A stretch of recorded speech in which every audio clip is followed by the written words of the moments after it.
नमस्कार, श्रीमंतवामध्ये आपलं स्वागत आहे। मी विशाखा शिर्के। कधीतरी अशीही वेळ येते जेव्हा हातात येणारं नियमित उत्पन्न असतं तर किती बरं झालं असतं असं वाटून जातं।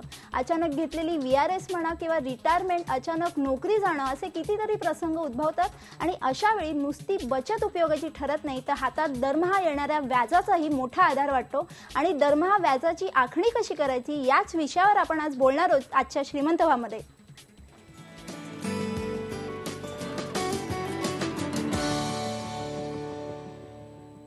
आणि दरमहा व्याजाच्या उत्पन्नासाठी प्लॅनिंग कसं करायचं या विषयावर मार्गदर्शन करण्यासाठी आपल्या सोबत आज आहेत अर्थतज्ञ अनिल हरोळीकर। सर नमस्कार, IBN लोकमतच्या स्टुडिओत आल्याबद्दल धन्यवाद। सर मला एक सांगा की दरमहा व्याजाचं उत्पन्न मिळवायचं पण मी एक नियमित पगार घेणारी व्यक्ती आहे तर ह्याची मला काय गरज असू शकते? एका तऱ्हेने तुमचं म्हणणं बरोबर आहे। त्यामुळे नियमित जे व्याजाचं उत्पन्न लागतं ते पगारदार सोडून बाकी सगळ्यांना तर नक्कीच लागतं। त्याच्यामध्ये छोटे मोठे धंदेवाले येतात किंवा ज्यांचा स्वतःचा काही व्यवसाय आहे, असे वकील, डॉक्टर किंवा तुमच्यासारखे TV चॅनलमध्ये काम करणारे लोक।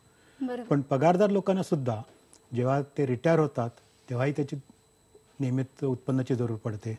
बरोबर। त्यामुळे अशा तऱ्हेने एकंदरीत सगळ्यांनाच नियमित उत्पन्नाची जरूर असते असं समजायला हरकत नाही। बरोबर। पण मग दरमहा व्याज देणारं असं उत्पन्न मिळणारं अशा कुठल्या योजना आपल्याला मार्केटमध्ये उपलब्ध आहेत? कुठल्या प्रकारात असतात? अशा बऱ्याच योजना मार्केटमध्ये उपलब्ध आहेत। पण मला असं वाटतं की योजना कुठल्या आहेत हे बघण्याअगोदर आपण योजना आपण कशा निवडाव्या की त्याच्यामध्ये कुठच्या अडचणी येऊ शकतात किंवा काही कुठच्या त्याच्या गोष्टीबद्दल आपण थोडंसं लक्ष ठेवावं त्याकडे पाहिलं तर मग नंतर आपल्याला चांगली कल्पना येईल। बरोबर। म्हणजे त्याच्यामध्ये बॉन्ड असतील, सेफ्टी बॉन्ड्स असतात, डिपॉझिट्स असतात किंवा इतरही काही मंथली इन्कम प्लॅन्स असतात। हो, त्याच्यामध्ये बॉन्ड्स येतील, बँकेचे डिपॉझिट्स येतील, कंपनीचे डिपॉझिट्स येतील किंवा सगळ्यात अतिशय चांगली योजना आणि सगळ्यात पॉप्युलर अशी योजना जी समजली जाते ती post office monthly income scheme येईल। बरोबर। या सगळ्या गोष्टी येतील। पण या तुम्ही कशा निवडाव्यात किंवा कुठच्या गोष्टीकडे ध्यान द्यावं हे जास्ती महत्त्वाचं आहे असं मला वाटतं की योजना एक सर्वसाधारण आपण म्हणतो की बँक डिपॉझिट हे लोकांच्या मनात समज असतो की सुरक्षित असतं, तर मग त्याबद्दल तुम्ही काय सांगाल की बँक किंवा कंपनी डिपॉझिट्स असे किंवा पोस्टाची ही डिपॉझिट ह्याच्यात मग आपण सुरक्षितता कशी निवडायची त्याच्यातली? हो, हा तुमचं जे म्हणणं आहे की बँक डिपॉझिट किंवा पोस्टाची जी मंथली इन्कम स्कीम आहे ती सगळ्यात सुरक्षित समजली जाते आणि ती आहेही।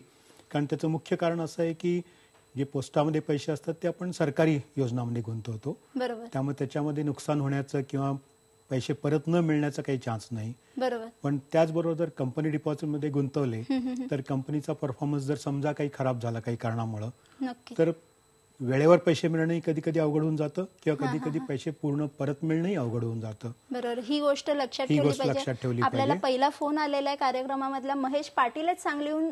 महेश, काय प्रश्न आहे तुमचा? विचारा।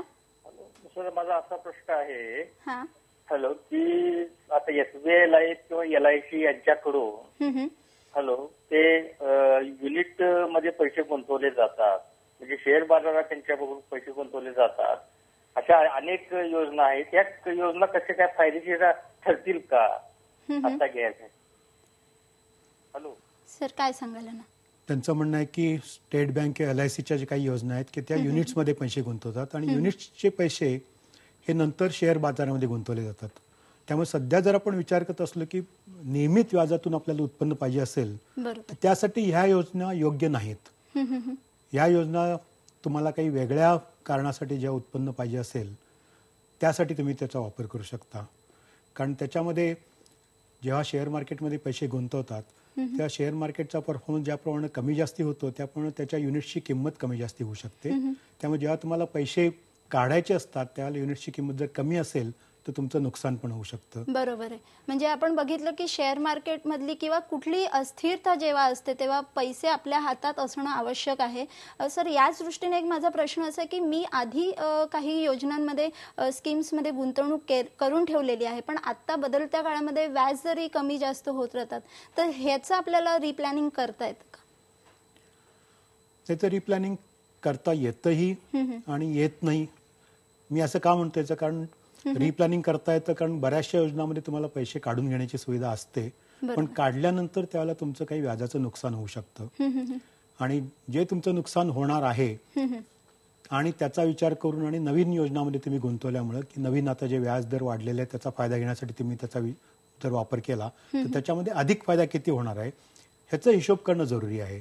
प्रत्येक वेळेला प्लॅनिंग करता येतच पण ते फायदेशीर ठरेलच असं सांगता येत नाही. हां हां, म्हणजे काही योजना स्कीम्स अशा असतात की ज्यात सरकारी योजनांमध्ये लॉक इन पिरियड असतो, तर त्याबद्दल सांगाल तुम्ही? यावेळी आपण काय करू शकतो, म्हणजे काय काळजी घेतली पाहिजे? त्या दृष्टीने विचार करताना तुम्ही पैसे गुंतवताना थोडासा विचार केला पाहिजे की आपण पैसे किती मुदतीसाठी गुंतवत आहोत, एकंदरीत आपल्याला ते पैसे केव्हा लागणार आहेत, त्याच्यासाठी काय आपली पर्टिक्युलर रिक्वायरमेंट आहे का, आणि का केवळ आपण फक्त व्याजातून उत्पन्न मिळवण्यासाठी हे पैसे गुंतवत आहोत. बरोबर. समजा आपल्या घरामध्ये काही लग्न कार्य किंवा काही घर खर्च किंवा काही आपल्याला माहिती आहे अगोदर किंवा 3 वर्ष 5 वर्ष 10 वर्ष किंवा शिक्षणासाठी पैसे लागणार आहेत, तर त्याप्रमाणे आपण काही वेगळ्या वेगळ्या योजनांचा विचार करू शकतो.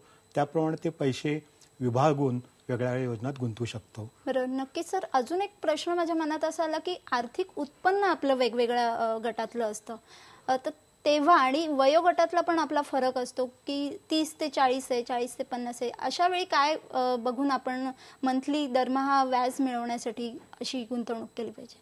तुम्ही चांगला पॉईंट विचारला. त्यातलं मी 2 प्रकारे त्याचं उत्तर देतो. एक तर त्याचं उत्पन्न जेव्हा वेगळं असतं त्या आपण काय काळजी घेऊ शकतो हे, आणि एक वयाप्रमाणे काय काळजी घेऊ शकतो याचा.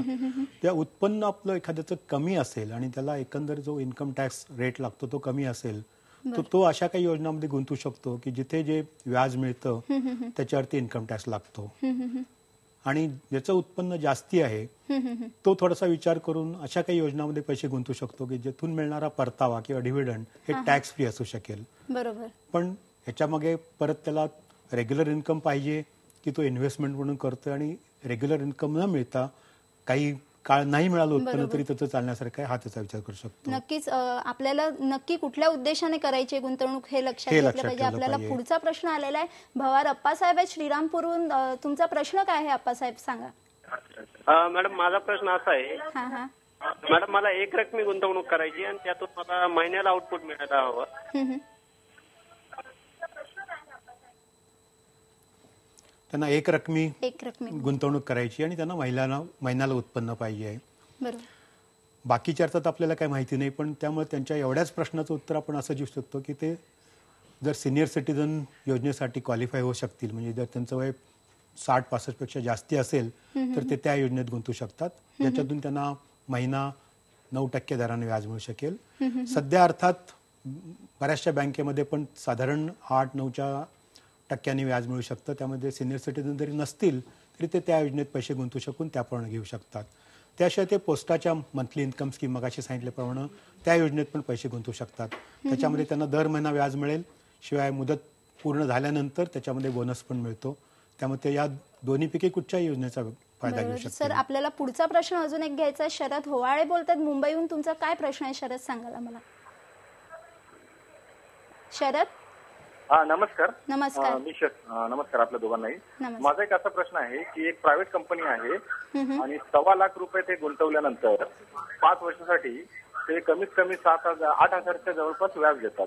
तर ते गुंतवणूक कितपत विश्वासार्ह आहे किंवा गुंतवली पाहिजे का, याविषयी मला जरा मार्गदर्शन हवं आहे. त्यांना काय सांगा? प्रायव्हेट कंपनीमध्ये पैसे गुंतवायचे आहेत. प्रायव्हेट कंपनी म्हणजे जर ती प्रायव्हेट लिमिटेड कंपनी असेल आणि त्याची तुम्हाला काही बॅलन्स शीट बद्दल कल्पना असेल तर तुम्ही त्याची कशी चाललंय वर्किंग हे विचार करून तुम्ही निर्णय घेऊ शकता. पण जेव्हा तुम्ही कुठच्याही प्रायव्हेट कंपनीमध्ये पैसे गुंतवता त्याचा परतावा ती कंपनी चांगली चालते की नाही ह्याच्यातूनच होणार आहे.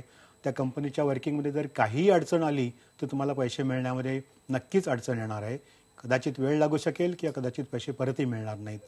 त्यामुळे तुमचं रिस्क घेण्याची कॅपॅसिटी किती आहे हा विचार करून तुम्ही त्याचा निर्णय घ्यावा असं मला वाटतं.